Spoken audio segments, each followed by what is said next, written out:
Hi. Hi Cassandra, my name's Brendan. Thanks Hi. for coming in today. I'm a student exercise physiologist here, so I'll be running a consultation today. Now, did you have any idea why your doctor sent you in today? I'm not too sure. He just thought it would be a good idea, but I wasn't exactly sure why. Okay, no worries. He's just said that he wanted you to come in here just to discuss about the Australian Physical Activity Guidelines and how you can meet those and how we can discuss some strategies to do that.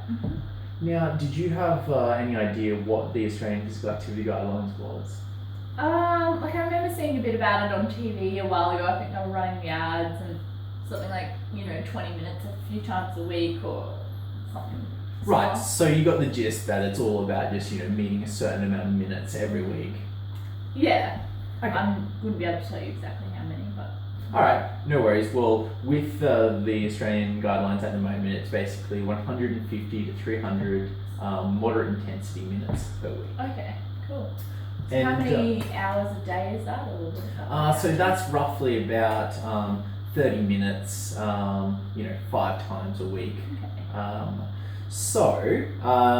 What we want to do today though is just develop some goals and strategies on how we're going to be able to get you, meeting close to those guidelines. Now, you filled in some of the background info there that you sent in beforehand, so thank you for that. And I see you noted down there, a few barriers and a bit of your current life situation. So we'll definitely take that all into mind. Now, do you know the benefits that you get from exercise? Obviously, there's direct health benefits in that, helps keep you at a stable or good weight, and mental benefits as well.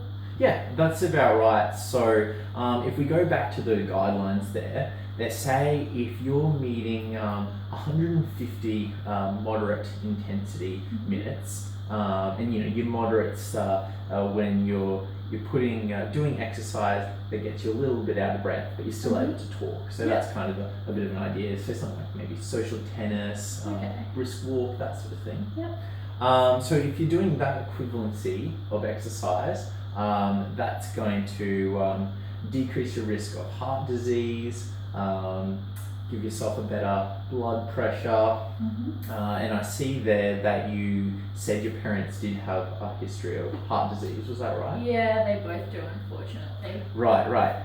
So that's definitely not a locked in situation for yourself. So sorry, so what's not locked in? So you're not necessarily going to get heart disease, just because your parents have. So if you do that sort of, it's not directly genetic. You might have a higher risk of having heart disease if your parents do, but by you doing the exercise, it manages it. Exactly. Okay. I guess you could say the exercise is a bit of an insurance for you. Okay. Yeah. So that has those benefits, and then if you're doing say 300 minutes of moderate exercise or 150 of vigorous, and your vigorous is if you're out of breath or can't talk while you're doing exercise, then that has even further benefits. So it helps keep off unhealthy weight gain, and also reduces some risks of cancers. Okay. All right. Now, what is your current activity level that you're doing throughout the week, or your exercise? I'd like to run twice a week, but it's probably really more like once a week at the moment. And then on the weekend, I'll usually just go for like a walk along the river. Okay, so you're getting some in there. Yeah. And doing some is definitely better than none at all. So that's really good. But I guess we want to get you as close to those guidelines, if not doing them, as what we can, so you can take a hold of those benefits. And I think before we start developing some strategies that are going to help you achieve that, we should sort of do an overarching goal that those strategies can help you achieve. Okay. What about to put the I guess the ball in your court? do you have any ideas of what you'd want that goal to be? That sort of goal of health to get from this activity? Coming up in summer, I'm going to the beach for a week with the girls, so I guess I just like to look good in my bikini, really. Right, okay. Alright, well that's not bad. I like where you're going with that, so improving yourself, that sort of thing. But I think we can do even better with the goal and perhaps make something that's a bit more holistic. A bit more of a holistic approach sort of to it, you mean? Yeah, that's right, yeah. Something that we can sort of tailor it a bit more. How would you feel about, what's something else maybe we can set for a goal there? I suppose I just like to increase my general fitness. Like I get pretty puffed easily on my runs, so it'd be nice to be able to just like maybe increase the distances and intensity a bit. Okay, yeah, great. Alright, well if that's the case, how would you feel if we had a goal along the lines of something like, so you're doing that one run a week at the moment, and you also do that sort of walk with your partner, you said. Yeah. Just to go back on some of the background info, you said you had an office job. Yeah. Are you sitting most of the day? Yeah, pretty much completely sedentary really from 8:30 to 5. Right, okay. I think we can work that into then. How would you feel if we had a goal of something like increasing your current physical activity from that one time that you're doing a week at the moment to exercising at least 30 minutes of moderately intensity 4 times a week? How would you feel about that? Yeah, I mean, it seems like a bit of a jump. I love the idea. I just don't know if I'm going to have the time to fit it all in, to be honest. Okay, I getcha. And I'm glad you said that. So how about, we don't want you to sort of go from where you are right now to doing that. Yeah. I think an appropriate time frame might be perhaps 6 weeks. And in that time, we just want you to slowly, gradually build up to yeah, it. exactly, just a bit of a step, and we can get there. And then to sort of tag on what we were saying about your work, we also want to decrease that sedentary behaviour. So that's just when you're sitting still or doing nothing, basically. And I mean, that's just what happens in an office job, isn't it? You're just sitting all day. So maybe we can also have a goal of reducing that at work and sort of just overall meeting that around that 6-week period. All right, perfect. So now I guess we can start to tailor some strategies to achieve this. Do you have any ideas for a strategy that might work for yourself? Because I guess you know yourself best and you know what's going to work for you. I guess like I've always liked boot camps and sort of like gym classes and stuff like that. Kind of, yeah, more the group situation things rather than just doing stuff on my own. Okay, and I remembered you said that in that info you sent through that in your previous times when you were exercising a bit more, you did put that down to that sort of motivation and from other people around you, so in that sort of group type situation. So I can see that working for you again. Yeah, no, that sounds really good. Okay. Have you thought, how would you feel about something like joining a gym? Yeah, I wouldn't be opposed to it. I guess as long as I could find one that was cost effective. Okay, right. So, and you'd be wanting to find a gym that had those group type classes, right? Yeah, definitely. I think if it didn't have classes, I probably would never go. Yeah, and it's so easy just having a trainer and everyone around you sort of motivating you just so you can really move up. Look, I know it's usually around that sort of $15 to $17 a week to do that sort of thing. Is that within your budget? Yeah, I mean, look, if it's going to be for my health and well-being, I think it's an investment worth making. Okay, great. Well, let's lock that in as one strategy. And let's think of a couple others to help us meet this goal. Now, you're in the city. Are you in a skyscraper? Well, I am on the 12th floor of my building. Okay, right. And how many times a day would you say that you're using the elevator, going up and down? Well, I mean, like I always use the elevator. I haven't really ever used the stairs, but it's usually only like coming once in the morning and out at the end of the day unless I go out for lunch or something. Okay, right. So we're going up and down maybe 2 to 4 times a day, something like that. All right. How would you feel if we, instead of you using the elevator, you use the stairs?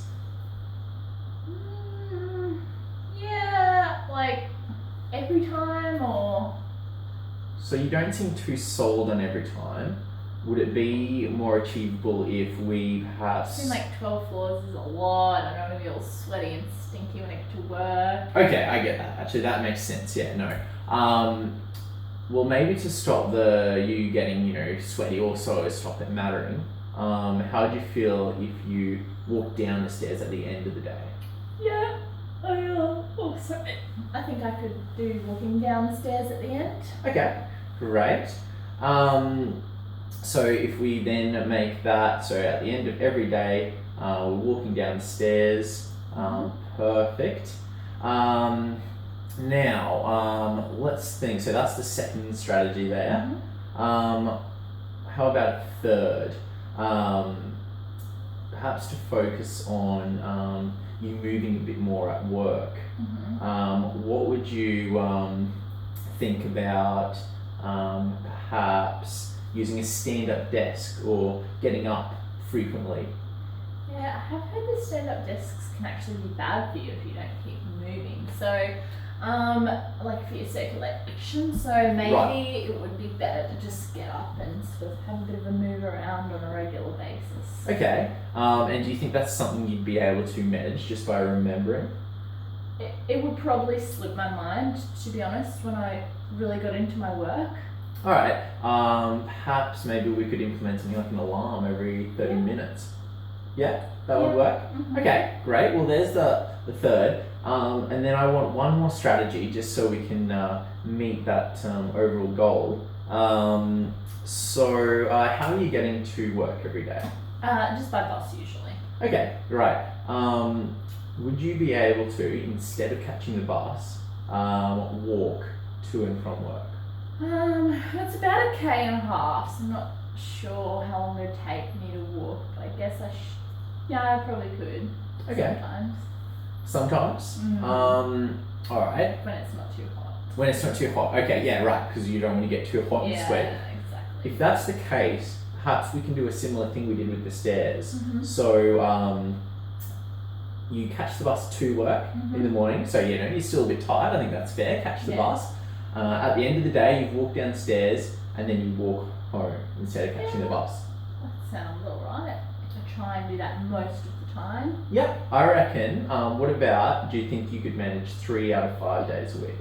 Yeah, sure. Okay, perfect. And I bet you'd find, I know that that's the case whenever I catch the bus, that'll probably be equally as quick walking as what it is catching. Yeah, you're probably right. By the time you walk to the bus and wait and get another one and get off and walk to work. Great. Well, I think that's 4 really good strategies there that we can use.